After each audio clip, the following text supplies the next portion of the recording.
देश को कौन लूट रहा है? सबसे बड़ी बात यह है कि आप ये देखिए देश को कौन लूट रहा है। अभी न्यूज़पेपर की रिपोर्ट है कि 2017 में 1% जनता के पास 58% धन संपत्ति थी 1% के पास, जो बढ़ के 2018 में 73% हो गई। हम देखिए इन चीज़ों के लिए लड़ रहे हैं और जो सरकार है, हम सरकार से मांग करेंगे तो सरकार हमें दे ना दे, और दे के भी आप लगा लीजिए 75 साल में हमें आरक्षण मिला। 75 साल हो गए आज़ादी के बाद से। SC/ST का आरक्षण अभी पूरा नहीं हुआ है। जहाँ पे सबसे ज़्यादा पोस्ट फिल थी हमारी ग्रुप डी में, ग्रुप डी आउटसोर्स कर दिया। तो ये लोग ग्रुप ए और बी में अभी भी जो है पूरी सीटें फुल नहीं है और वो हल्ला मचा रहे हैं कि क्रीमी लेयर बाहर कर दो, क्रीमी लेयर बाहर कर दो। जब अभी सब लोग जो ऑफिसर्स के बच्चे हैं वो भी उसमें जाने की कोशिश कर रहे हैं, तब भी जो है वो सीटें फुल नहीं है ग्रुप ए की। और यदि ओबीसी के यदि ऑफिसर्स के बच्चों को आप उससे निकाल देंगे तो वो तो सीटें कभी पूरी होंगी नहीं। तो मैं आपका और रिजर्वेशन से तो बहुत जरा सा कुछ है जो हमें मिल रहा है। मैं ये बताना चाहता हूँ आप लोगों को कि देश को कौन लूट रहा है। सबसे बड़ी बात यह है कि आप ये देखिए देश को कौन लूट रहा है। अभी न्यूज़पेपर की रिपोर्ट है कि 2017 में 1% जनता के पास 58% धन संपत्ति थी 1% के पास, जो बढ़ के 2018 में 73% हो गई। तो जरा सोच के देखिए कि 1% जनता 73% धन संपत्ति हथियाए बैठी है। और मैं कहता हूँ उसमें आप जो है 4% ऊपर के और जोड़ दो तो 90% तो हो ही जाएगी। तो आपकी 5% जनता 90% धन संपत्ति हथियाए बैठी है और आप जो है बाकी जो है लोग 95% 10% में जी रहे हैं और आरक्षण को आप हल्ला मचा रहे हैं। दूसरी बात कि और जितने भी घोटाले हुए हैं देश में अब तक के, जितने भी घोटाले बड़े बड़े हुए हैं उनमें देख लीजिए नाम किसी भी SC/ST OBC का हो, किसी का नहीं है। ये लड़ाई है एक्चुअली जो है, ये लड़ाई है 15% के यदि देश की हम पूरी जनता में लगाएं तो ब्राह्मण क्षत्रिय वैश्य ये सिर्फ 10% जनता है। हिंदुओं में 15% है, बाकी देश में 10% जनता है। सारी धन संपत्ति पे इनका कब्जा है। अभी मैंने बता दिया ना कि 90% 5% लोग 90% पे हथियाए बैठे हैं। जो देश के बड़े बड़े घोटाले हुए हैं हजारों करोड़ रुपए के, उनमें किसी का नाम देख लीजिए SC/ST है OBC वाले को रिजर्वेशन का, किसी में नहीं है। जो विदेशों में जो हमारी धन संपत्ति कह रहे हैं कि काला धन विदेशों में जमा है, काला धन विदेशों में जमा है और मोदी जी कह रहे थे कि वो यहाँ आ गया तो 15-15 लाख सबके खाते में आ जाएंगे फ्री में। तो मैं पूछना चाहता हूँ कि उनमें भी किसी का है क्या धन? SC/ST OBC का रिजर्वेशन वाले का किसी का भी नहीं है ना माइनॉरिटी वालों का। यही लोग सिर्फ 10% लोग देश की सारे वो करप्शन करे बैठे, जो विदेश लेके पैसा भाग गए। अभी नीरव मोदी और ये विजय माल्या और सारे दुनिया भर के अभी तो कह रहे हैं कि 1 लाख लोग जा चुके हमारे बिजनेसमैन विदेश में यहाँ का पैसा लूट के, जिनका हमें पता ही नहीं है।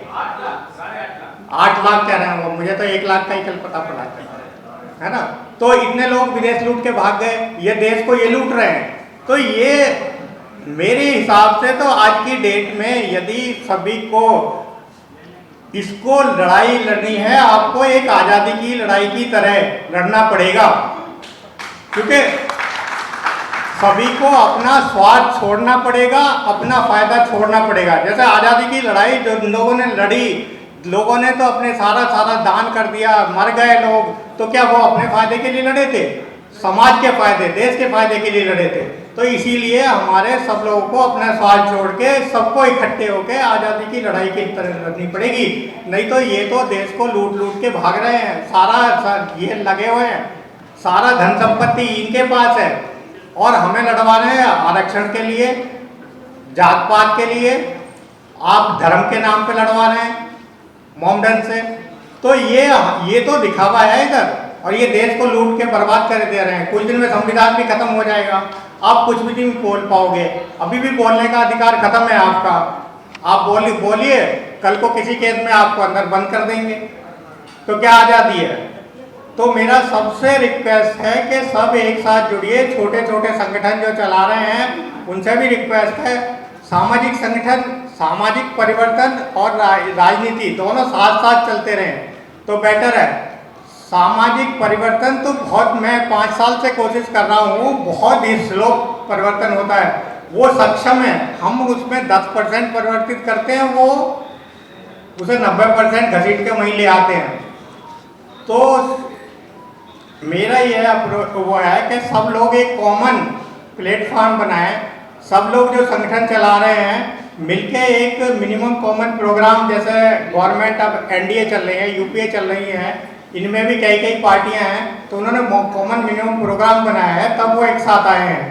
तो ये बनाए कि भाई हमें क्या, हमारे उद्देश्य क्या होंगे, हमें कैसे काम करना है, हमारा संगठन कैसे काम करेगा, ऐसे बना के बैठें साथ सब लोग और एक ऐसा प्रोग्राम वो बनाएं कॉमन और उस पर मिलके सब चलें। और इसकी सिलसिले में कल भी सोशल रिवोल्यूशन अलायंस हुआ, उसमें 2 प्रोग्राम में पूरा वहीं थे भाई साहब ने।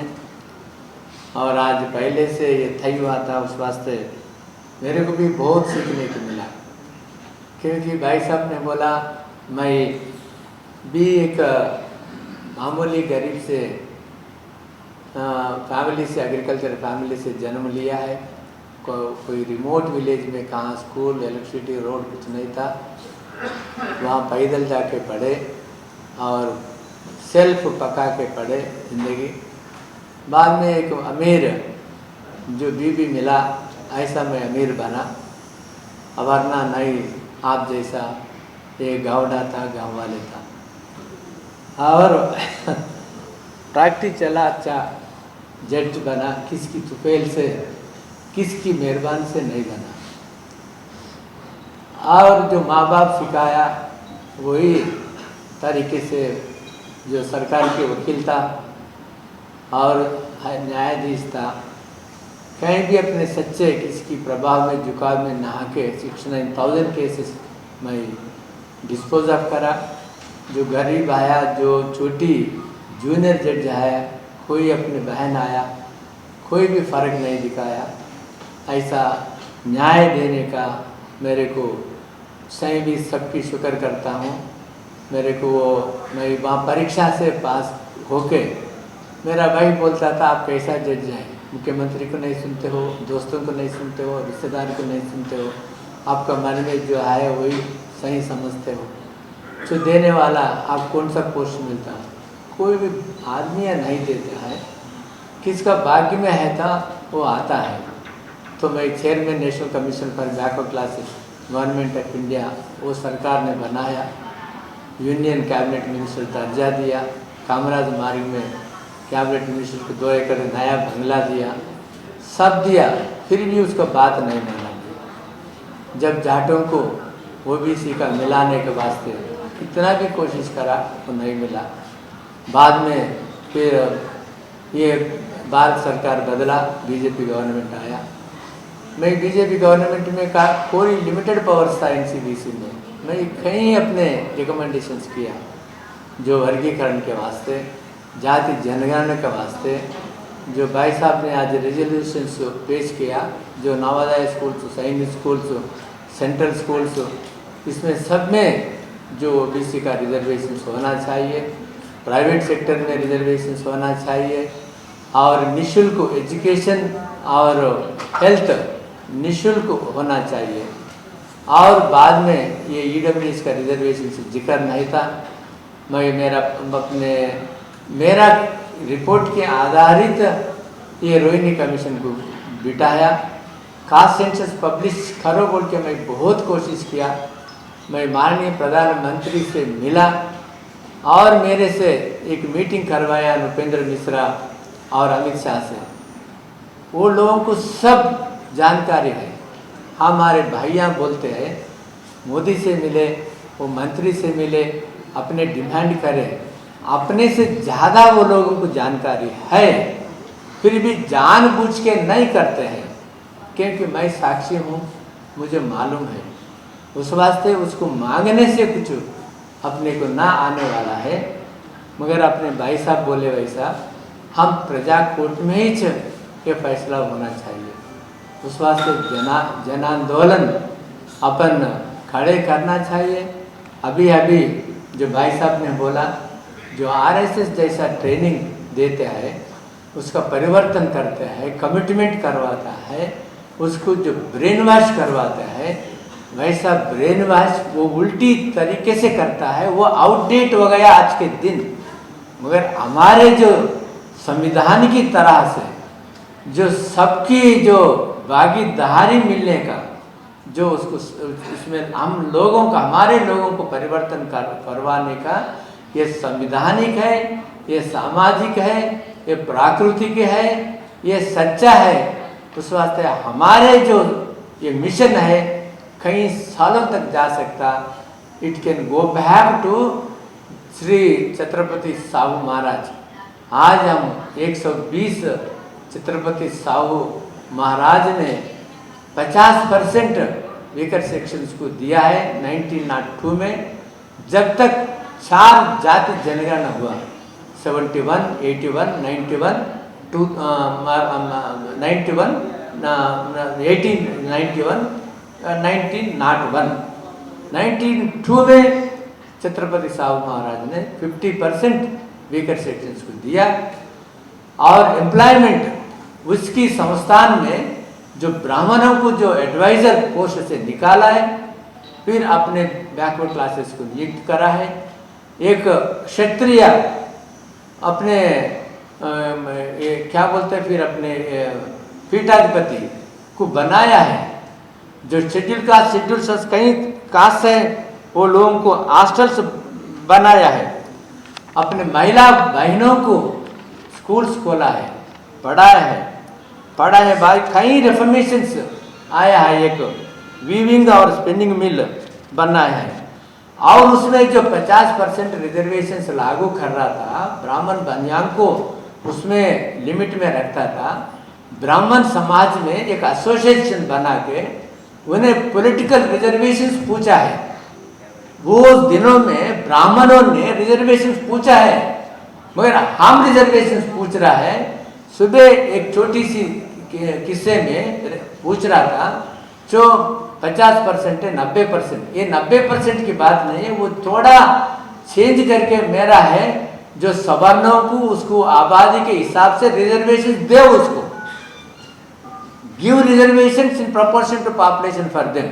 हमारे को हिस्सा चाहिए, उसको रिजर्वेशन चाहिए। ये दिशा में चलना चाहिए, ये दिशा में चलना चाहिए अपने दादू भाई साहब, क्योंकि एक दिन आना चाहिए उन्हें रिजर्वेशन पूछना है। कब वो नौबत आता जब उसका हिस्सा भी अपन ले सकता है, तब रिजर्वेशन के वास्ते वो लड़ता है। मगर जब तक अपन इकट्ठा नहीं होते हैं, अपने हिस्सा अपन नहीं लेते हैं, ये अपने को ये लोग कहीं कहीं कुछ षड्यंत्र से, फिर भाई साहब बोले वैसा अपने लोगों की, अपने वाले ने गद्दारी करके अपने लोग बिक जाएंगे। अभी देखो भाई साहब ने बोला ये लोकतंत्र नहीं है, धनतंत्र है। कैसा धनतंत्र? पैसा देता और अपने उसको बिरयानी देता और लालच में लाता है, वो सीट खरीदता है, फिर अपने वोट खरीदता है, फिर अपने ऊपर राज्य करता है। माना अपने बैकवर्ड क्लासेस माना संविधान के अंदर 16(4) में जो नाउ जज खंडपीठ में डिफाइन किया, बैकवर्ड क्लासेस एक ही वर्ड रहता 16(4) में। उसका अर्थ है the socially backward, that is untouchables, schedule caste, Adivasi, schedule tribes and socially educationally backward classes, that is OBC. तीनों मिला के बैकवर्ड क्लासेस बोलते हैं। उस वास्ते मैं all India backward class federation, national commission backward classes के चेयरमैन पद होते ही वो स्थापित किया है। और यहाँ भी अपने जम्मू कश्मीर से हर स्टेट अपना आया है इसमें। और उसके बाद में हम सब मिलके एक सोशल रिवोल्यूशन अलायंस, क्योंकि एक संस्था के नीचे और उसका कानून पे कोई भी काम करेंगे, हम सब मिलके SC ST मुस्लिम पसमानदा सिख बुद्ध सब लोग काम करेंगे। वैसा 2 दिन का है, उसमें मेरा सौभाग्य है, भामसे मिला, उसमें पैगाम मिला है, दादूभाई मिला है, मध्य प्रदेश हर स्टेट SC ST ऑर्गेनाइजेशंस मिला है। हम इसका जो सामाजिक परिवर्तन मिशन का हम भागीदारी है और ये भी सोशल रिवॉल्यूशन अलायंस का भागीदारी बना है।